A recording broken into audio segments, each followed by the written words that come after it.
new segment called Tyreek, why are you posting that? On today's episode, a picture of D-Hop in a Chiefs uniform with some emotional emojis. I don't even know what those ones are. I think it's like, I can't believe my eyes, and then like crying, but that's like a happy crying. It like depends. LOL yeah, crying. but the phone is a phone. And then a phone, yes, the phone is a phone. I recognize that. Maybe. So we had a lot of interpretations of this. What was yours? Well, according to the Snapchat timeline, he posted this an hour either before or after saying this, which is what makes it, we can play the sound for you. Here's what he said about Tua coming back. We're back, baby. Strike up the band. We're back, baby. Start me this week, baby. Let's go. That's to his fantasy owners, I believe. Yeah. Mike McDaniel was planning on starting. So, listen, I know this story annoys you, Wilds, and you think Tyreek's being unfair to your Dolphins. I think. I don't want to quote. Well, yeah, I don't know what's going on. So here's Tyreek's numbers since Tua's injury. So I understand that he has a reason to be frustrated since perhaps the most dynamic wide receiver in the game, with apologies to Justin Jefferson, has done absolutely nothing, and the Dolphins' offense has fallen off the map. That being said, bro, this is not the first, second, or third time that he has openly flirted with or trolled the media by winking at the Chiefs, Brett Veach, Mahomes, Kelsey, Chris Jones, whoever. And there's a point where he has flooded the sports media with so much of this that we turn a blind eye to it. Yeah. But if Malik Neighbors says, you know, I was open on that one, like, you can't throw your quarterback under the bus like that, Malik. Any other wide receiver does any small justifiable thing to say, hey, I need some more catches or I need that, it's up, you're tearing at the fabric of the team.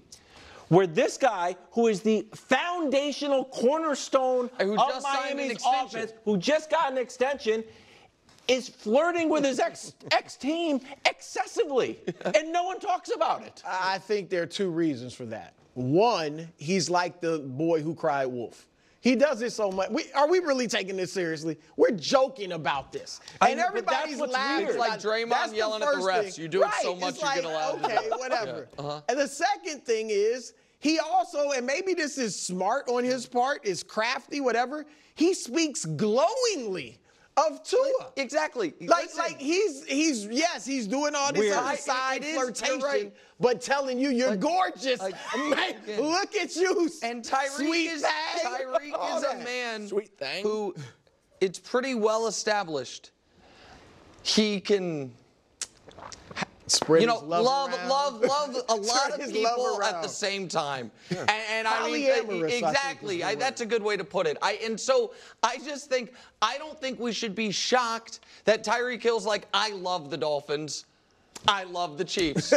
Tua's the greatest. I miss Mahomes. I'm pretty sure Tyreek, and I think he's been public about this, has kids that are like 2 months apart, and you guys can do the math on how that works, but it's pretty simple. I think he has a wandering eye at all times, and he misses his ex a bit. He does. I think that's what's happening, and I think the Dolphins are just like, it's Tyreek.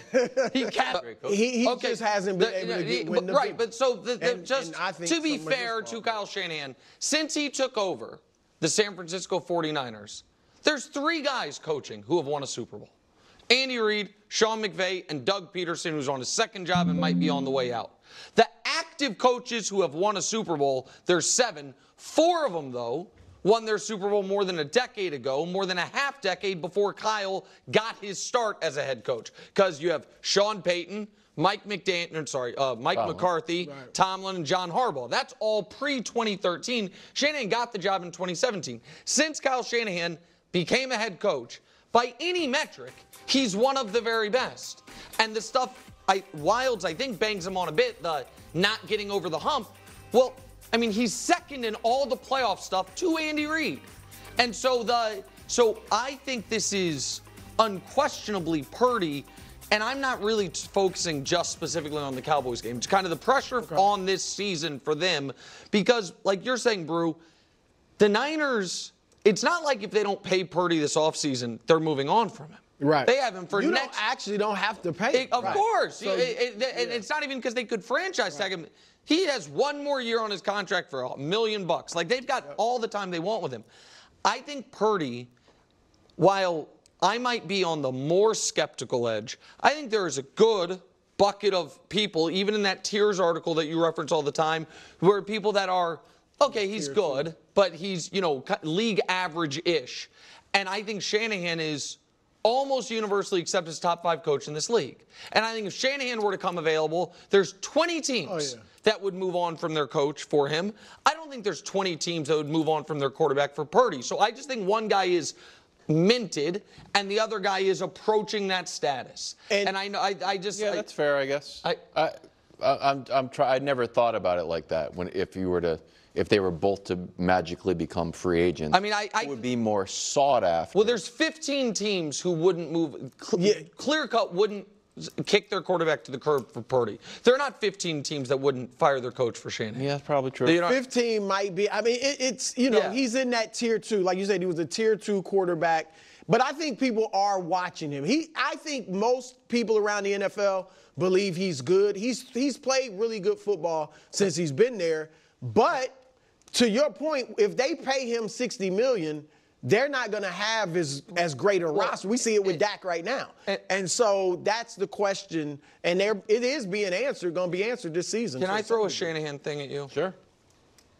I have felt like some of your Shanahan buts would be as if someone, when they were discussing Brad Stevens when he was a college coach, like, I mean, he can get you to the national championship game, but he can't win it. Guy can't win the big game. And I would look at him and be like, man, Butler got to back-to-back national championship games because of the edge he gave him. That's how I've looked. But that's how you view the 49ers. Here's what I was going to say. They've had very talented teams, but they have had offenses that take Purdy out of it. Like, because if it was just the last Super Bowl, you wouldn't bang on Shanahan at all. No. It's the stuff he did pre-Purdy. You don't bang on him for the NFC Championship game where Purdy got hurt. I actually do. I thought the blocking scheme was putting the quarterback at risk. Okay, all right, fair. Here's the only thing I say to what you're saying, Nick. Shanahan has changed when they get leads, it's like he goes away from the run. Like when they were up 10 on Kansas City, they look at those stats. They were running the ball well. They're up 10 in the fourth quarter. All of a sudden, he wants to throw it around the yard. That was the season where they won a playoff game with Garoppolo having 8 passes. I know. So they were a run team, and all of a sudden he wants to throw it. Can I just say something? But I know we say that about the 2019 Super Bowl. That's not what happened. He didn't excessively go to the pass? Drew, they got up 10. The Chiefs got the ball and scored. The Niners then had the ball. It was a 4-play drive. They threw 2 passes. The Chiefs then got the ball and scored. So my point is, they had been running the football well. Right. So, but you're talking about 2 plays because then they had the next time they had the ball, they're trailing. They're trailing. They were up 10, but then the Chiefs had the ball, so now they scored. Now they have the ball up 3. They threw 2 passes. The Chiefs got the ball back. They scored again. Now you're down 4 in the fourth quarter. To me, that's not fair. But he's had 2 10-point leads in Super Bowls and lost them both. Yeah. He's like one of the only coaches to ever do. That's the thing. It'd be like Butler in the NCAA title game is always lead at halftime by double digits, but can't hold it. That's the difference. Okay. And same thing when Atlanta and Brady. When he was the OC, they started throwing the ball. He got there, remember, and opened up the door instead of running it run the clock out. All right, before we go, it's our weekly installment of a new segment called Tyreek. Why are you posting that? On today's episode, a picture of D-Hop in a Chiefs uniform with some emotional emojis. I don't even know what those ones are. I think it's like, I can't believe my eyes, and then like crying, but that's like a happy crying. It depends. LOL yeah, crying. But the phone is a phone. And then a phone, yes, the phone is a phone. I recognize that. Maybe. So we had a lot of interpretations of this. What was yours? Well, according to the Snapchat timeline, he posted this an hour either before or after saying this, which is what makes it, we can play the sound for you. Here's what he said about Tua coming back. We're back, baby. Strike up the band. We're back, baby. Start me this week, baby. Let's go. That's to his fantasy owners, I believe. Yeah. Mike McDaniel was planning on starting. So, listen, I know this